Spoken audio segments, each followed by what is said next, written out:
देखिए, राजस्थान अग्रणी राज्यों में शुमार हो,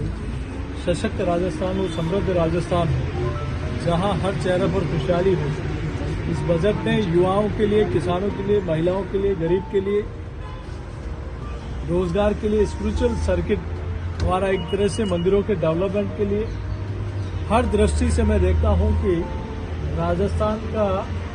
जो आज बजट आया है वो राजस्थान के चहुमुखी विकास का एक जीता जागता उदाहरण है। मैं इसके लिए राजस्थान के यशस्वी मुख्यमंत्री आदरणीय भजन लाल जी को और वित्त मंत्री जी दिया जी को आभार प्रकट करता हूं कि डबल इंजन की सरकार में मोदी जी के नेतृत्व में राजस्थान जो पिछले 5 वर्षों में विकास की दृष्टि से पिछड़ गया था, अब 70,000 से ज्यादा रोजगार देना, रोजगार मेले लगाना, सोलर प्लांट से लेकर सोलर पैनल तक, और किसान को उसकी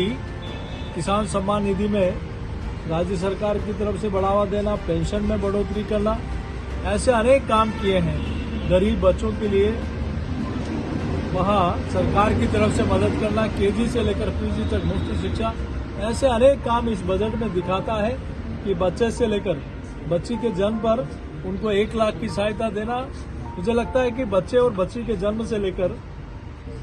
उसके शिक्षा, विवाह और किसान की समृद्धि और सुरक्षा को लेकर सारी बातों का समावेश इस बजट में दिखाई देता है। महाराणा प्रताप सर्किट से लेकर 20 मंदिरों का जो हमारी आध्यात्मिक स्थान है उनका डेवलपमेंट, ये सारे इस बजट में साफ रूप से दिखाई देता है। ऐसा लगता है कि कांग्रेस ने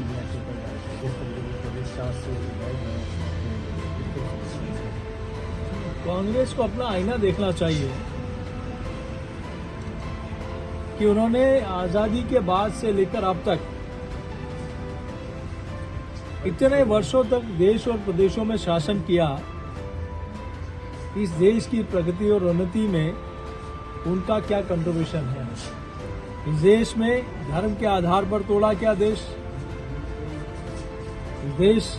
किसानों के लिए नारे और वादे दिए गए, गरीब के लिए नारे और वादे दिए गए,